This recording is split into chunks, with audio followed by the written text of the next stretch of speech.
Maliens an b'a fɔ k'aw waleɲumandɔn k'a da tulo kan ko aw ka jɛmukan man di jɛmukan na jɛmukan n'a bɛ fɔ a ma ko je le jure ye émission ye min bɛ Raficom sanfɛ walasa ka se ka aw ladɔnniya Maliens maa minnu bɛ k'an suit jamana 300 ani dɔɔni ni ɲɔgɔn cɛ fo ka se bɔlɔlɔsiraw ma fo ka se sira wɛrɛw fɛnɛ kɔnɔna ma alula an b'a fɔ aw ɲɛna ko bi an ni cɛba dɔ sɔgɔlen bɛ ɲɔgɔn na tuguni maa minnu ye fɛn kɛ u faso ye ka fɛn kɛ u ka jamana ye ka fɛn kɛ u bɔkolo ye ani ka fɛn kɛ u yɛrɛ ye an bɛ gɛrɛ olu de la k'olu wele walasa u kana kuma Mali farikolo ɲɛnajɛ don yɔrɔw n'a bɔ yɔrɔw la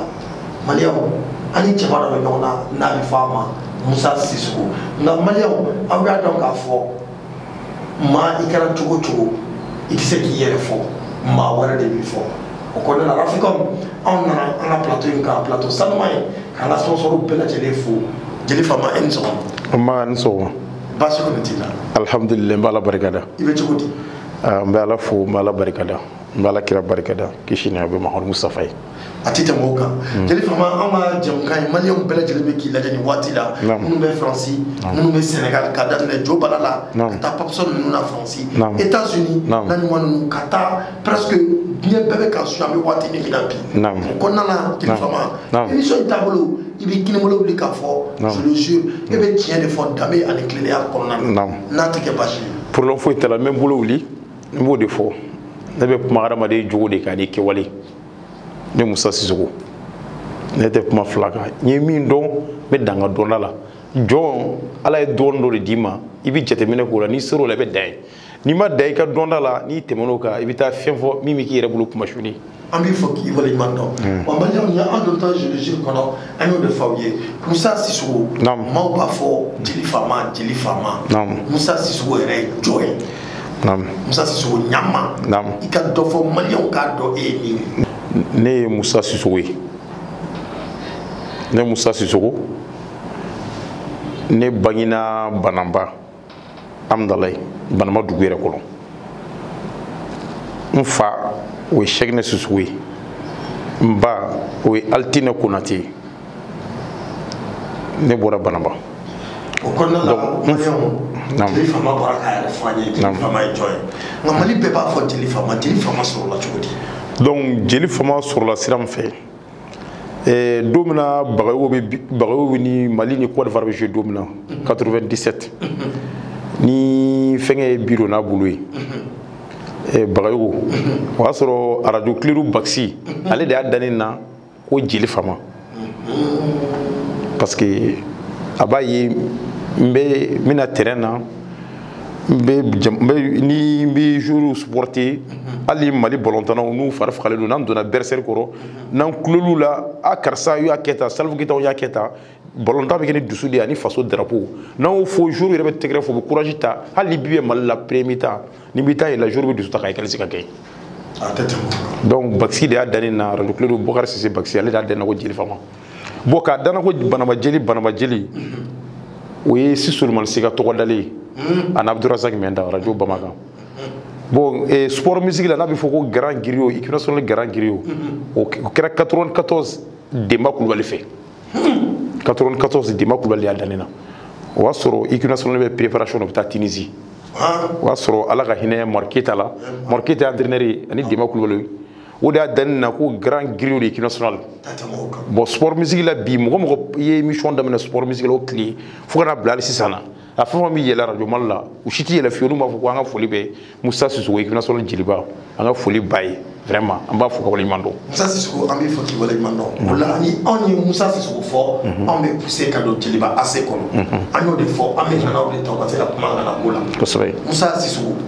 jeliba yɛrɛ sigira cogo di jeliba yɛrɛ ye mun ye jeliba nana cogo di a ɲɛfɔ Maliens u bɛ k'i lajɛ o. Alhamdulilayi rabbil alamina n b'Ala fo n b'Ala barikada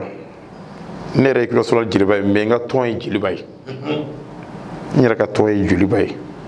n ye jeliba sɔrɔ fɛn jumɛn fɛ ne yɛrɛ fa n wolofa muso fɔlɔ o de ye Setu Jabate ye o Setu Jabate jeni o bangi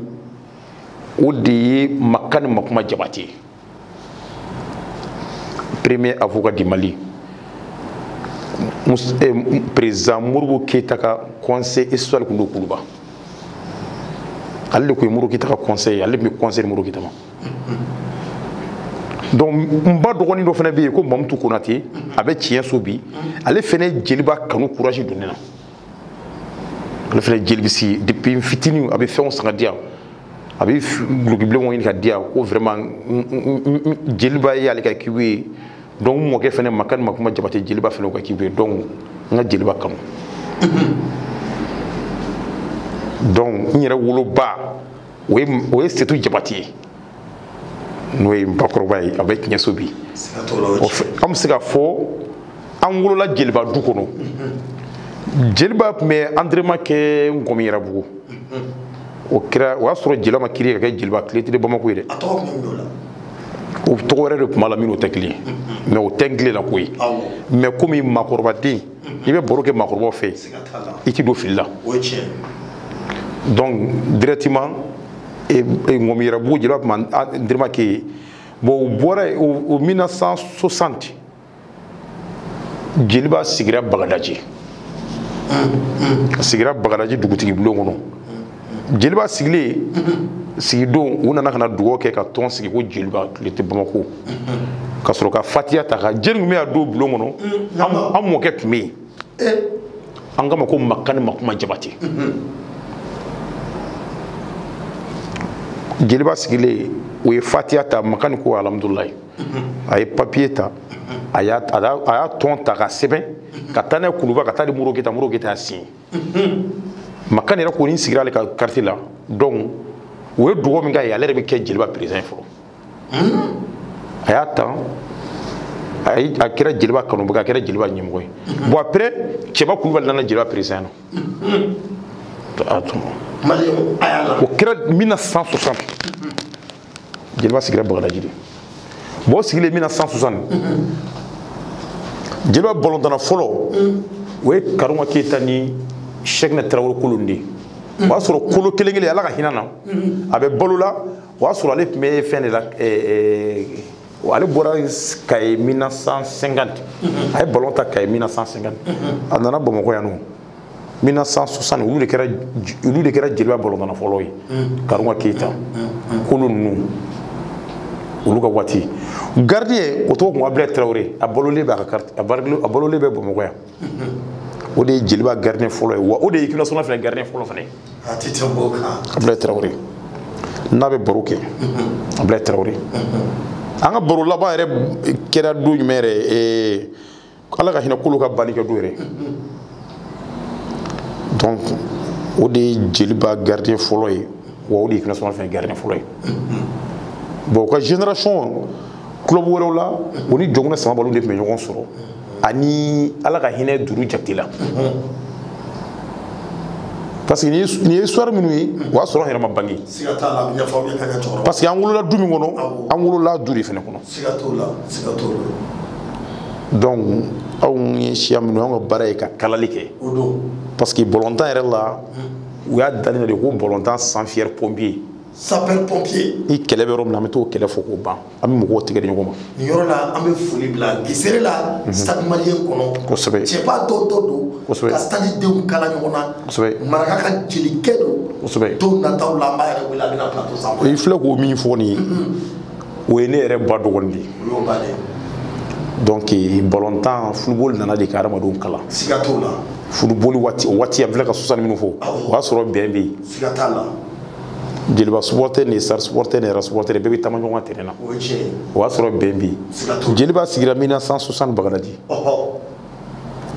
Stade Malien sigira 1960 Mɛnɛkura Real de Bamako sigira 1960 Bosola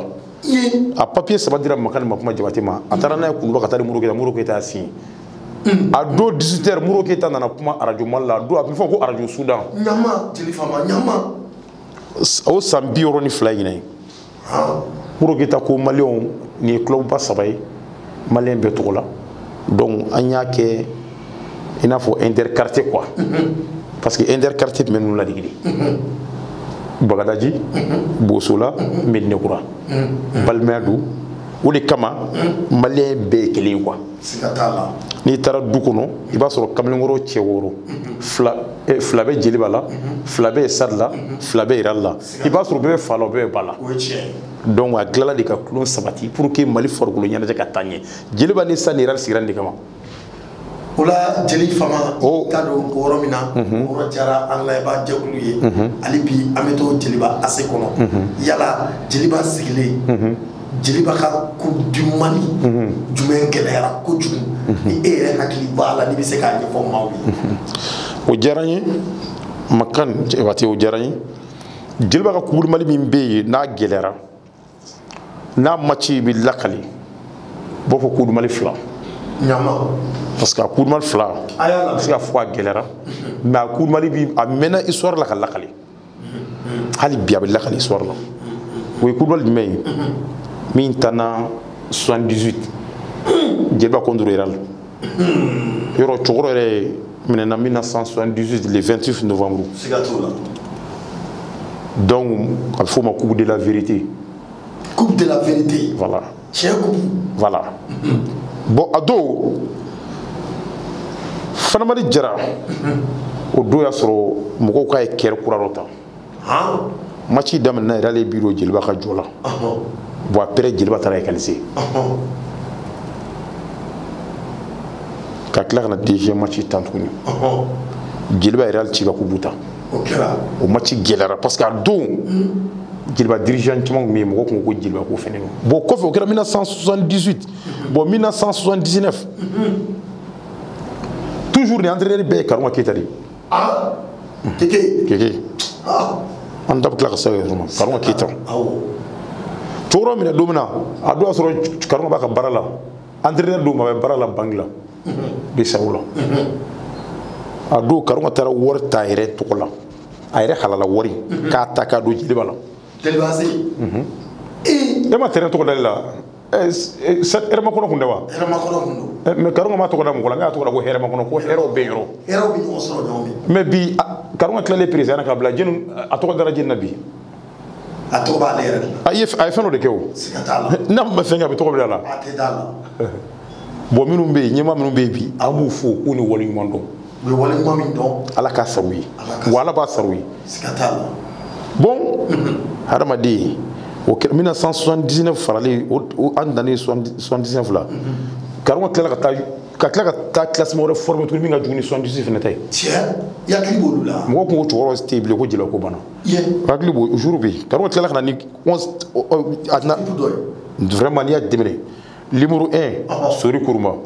numéro 2 Ilas Mordiko numéro 3 Bouakar Sow numéro 4 Issibou Sirbe numéro 5 Saja Sissé numéro 6 Drissa Traoré Poker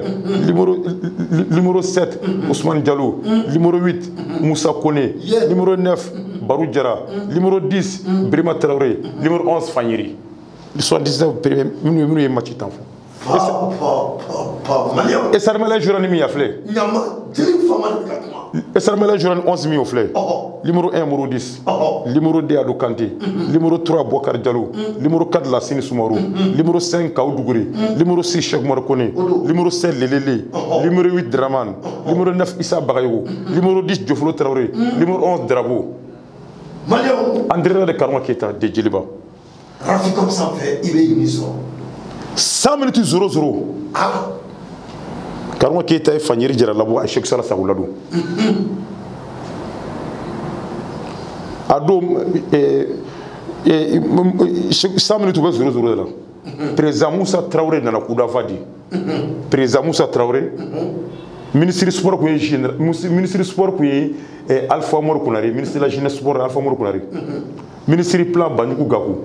ministre des finances colonel Amadou Baba Diarra minnu nana coup d'envoi di ani ministre Amani Adou a tun bɛ Moussa ka ministère la Moussa Traoré ka gouvernement nana don ka coup d'envoi di ni 11 ni cɛmugan ani 2 ma match nana daminɛ k'a daminɛ ka na 90 minutes temps 0-0 ka tila ka na se 100 ma 0-0 u bɛ taa don 120 na yɔrɔ min na Karuma y'a lajɛ parce que Karuma kun ye mɔgɔ min bɔlɔ n'a dɔgɔtɔrɔ kun don cɛba ni kɔni a bɛ n'a fɔ Karuma ye fɛn dɔ kɛ jeliba ye a bɛ n'a fɔ ala ala ko ay kira di kira mo ala ka layu dafa siga ta lo chokoro be sa do mun ko garon jeli wa kalfa la wa dafa tini siga to fere la o tie chokoro ba mai be abena fo ala ko aka kira be ma ni ga kira jugo do makata la nyana karon kira boronda kira di siga to la samnitu 00 karon kite fanyiri jara la bo ka sheikh sala sagula do sheikh sala sagu do ballon ne bora kana corner la corner de centre la kana il a se mordu go fait corner centre kana mordu se ballon go sidro sheikh sala sagu la premier de balle mordu me gare na ballon tarata jogono 1-0 o centre clé on a ballon la centre la ka passer nyoma jofolo ani Chomar Kone o ye ballon passé milieu la o ballon passé milieu la pour na kana ballon na ka ballon fili il a se mordu go yi mais de ko côté na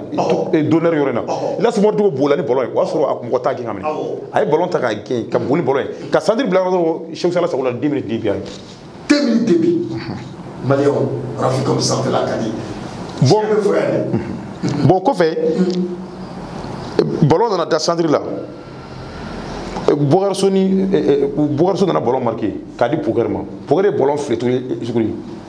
il a se mordu a tigé a fili fenyi Moussa Kone kele mo la dona symétrique la sin sumaro défenseur aller foti kala o ko numéro 4 et ça numéro 4 o foti ke fena Moussa Kone na symétrique no o Moussa Kone bora ka bi bo alvitri penalty donc on a Moussa Kone ta ka labo na so chogu jugera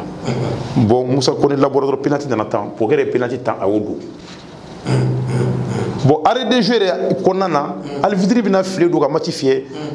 fengé ballon pointé Kalogani Abdoulaye Kaloga ballon pointé ballon tara c'est genre 6 minutes ballon il tira ça c'est na yabi kata ci sur le marta bilu donc match bana 3-1 mo kera 1979 ina o sambina ni sabadi sigato la o tien o coupe du monde fene o be soir lo be meka takhri o tien bon 1974 na mi jigiduma 1974 o coupe du monde final fene o fene tana ado chogoro pe terena amardo pe terena chomor bachili pe terena bakaga bachili pe terena tout petit cheba kulo do be pe terena ani shekene kanyashi nunu be yake jilibay